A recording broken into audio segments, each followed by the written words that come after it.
আসসালামু আলাইকুম রাহমাতুল্লাহি ওয়া বারাকাতুহু। আমি মোহাম্মদ রেজাউল হাওলাদার আপনাদের সাথে আছি। প্রথমে আসি একটি ভিন্ন ধরনের নিউজ রিপোর্ট। বাংলাদেশের আওয়ামী লীগ সরকারের আমলে যত গুম, খুন, হত্যা, নির্যাতন হয়েছে, তার এই নির্যাতনের সাক্ষী আয়না। আর এই আয়নাঘরের নির্যাতিত মানুষের নিজ মুখ থেকে কথাগুলো শুনে আপনি আটকে উঠতে বাধ্য। এমন লোমহর্ষক বর্ণনা দিতে গিয়ে অনেকের চোখ থেকে অজরে পানি ঝরছে। তার মধ্যে ব্যারিস্টার আরমান অন্যতম। আর এই অন্যায়, অত্যাচার, নিপীড়ন, খুন রুখে দাঁড়াতে ছাত্ররা দূত হয়ে আসে কোটা আন্দোলন নিয়ে। ভাগ্যের কি নির্মম পরিহাস! শুরু হয় পুলিশি নিপীড়ন, নির্যাতন। এক পর্যায়ে শেখ হাসিনা অধ্যায় 5ই আগস্ট শেষ হয়। এমনকি তিনি এই আন্দোলনের টুপি পরে তার জীবন বাঁচানোর জন্য হাজার হাজার নেতাকর্মী রেখে তিনি স্বার্থপরের মতো দেশ ছেড়ে পালিয়ে যেতে বাধ্য হন। তখনও তিনি ভাবতে পারে নাই যে নিয়ন্ত্রণ আর তাদের হাতে নেই। আজ তিনি পালিয়ে গেছেন। এমন রাজনীতি কেন করবে যে পালিয়ে যেতে হবে? ভাবছেন যে সারা জীবন ক্ষমতায় থাকবেন, এটা কি সম্ভব? প্রত্যেকটা মানুষেরই একটা অধিকার থাকে তার ভোট প্রদান করা। সেই অধিকারগুলো যখন ছিন্ন করেছেন, তখন মানুষ খুব কষ্ট পেয়েছে, কিন্তু কিছু ভয়ে কিছু বলতে পারেন। এমনকি আপনারা বাক স্বাধীনতাও পর্যন্ত কেড়ে নিয়েছেন। কোনো গণমাধ্যমকে কথা বলতে দেননি স্বাধীনভাবে, তারা কাজ করতে পারেনি। ডর, ভয়, জেল এবং গুম, হত্যা ভয় দেখিয়ে তাদেরকে বেঁধে রেখেছেন।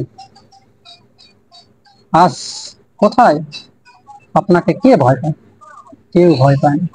আপনি নিজেই ভয় পেয়ে বাংলাদেশ থেকে এক কলঙ্ক অধ্যায় রচনা করে চলে গেছেন ইন্ডিয়া।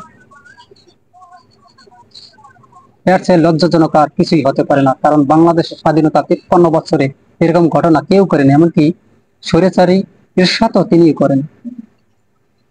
এরশাদের চেয়ে নিকৃষ্ট কাজ করে বসে আছেন।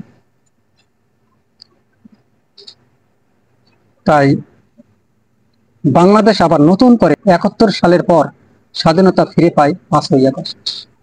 এরপর শুরু হয় উল্টা অ্যাকশন। পুলিশ সত্যি মানুষ হলে জীবনে আর এমন কাজ করতে সাহস পাবে না। বর্তমান অবস্থা নিয়ে 2010 সালের 1 জানুয়ারি থেকে 5 আগস্ট পর্যন্ত সব ঘটনার তদন্ত হবে।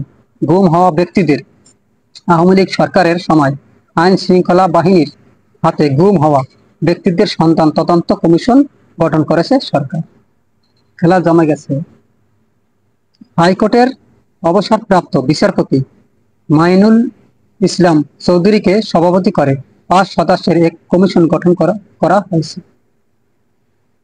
এদিকে জামাতের আমির বলেন, নির্বাচনের জন্য সরকারকে যৌক্তিক সময় দিতে হবে, কথাটা বাস্তব। এবং আর একটি সুখবর হলো, আওয়ামী লীগ সরকার যে জামাত শিবিরকে নিষিদ্ধ করতে চেয়েছিলেন,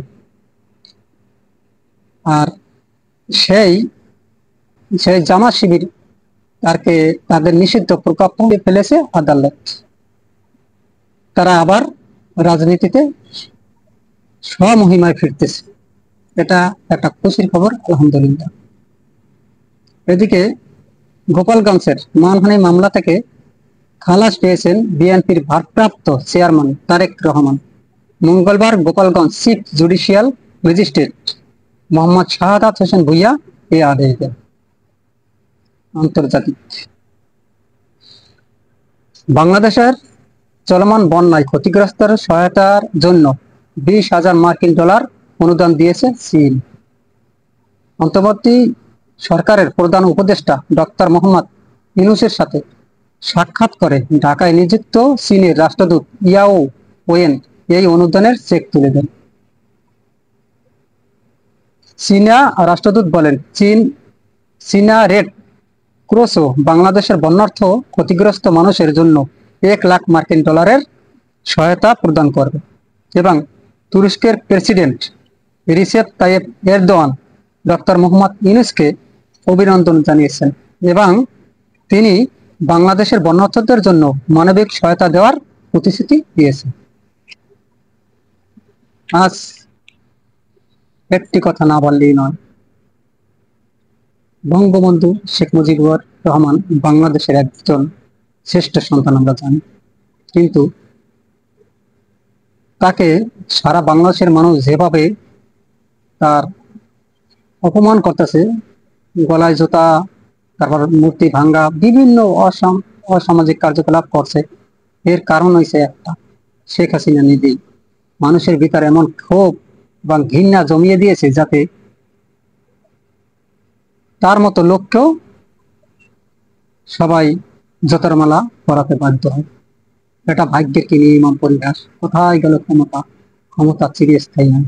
তাই প্রত্যেকটি রাজনৈতিক দলেরই ভাবা উচিত কেউই চিরস্থায়ী ক্ষমতাবান নয়, একমাত্র আল্লাহ ছাড়া। অতএব সবার উচিত দুর্নীতি, ঘুষ, সকল খারাপ কাজ বাদ দিয়ে বাংলাদেশের উন্নয়নে কাজ করা এবং বাংলাদেশের উন্নয়নে এগিয়ে আসা। আজ এই পর্যন্তই। আসসালামু আলাইকুম রহমতুল্লাহি ওয়া বারাকাতুহু।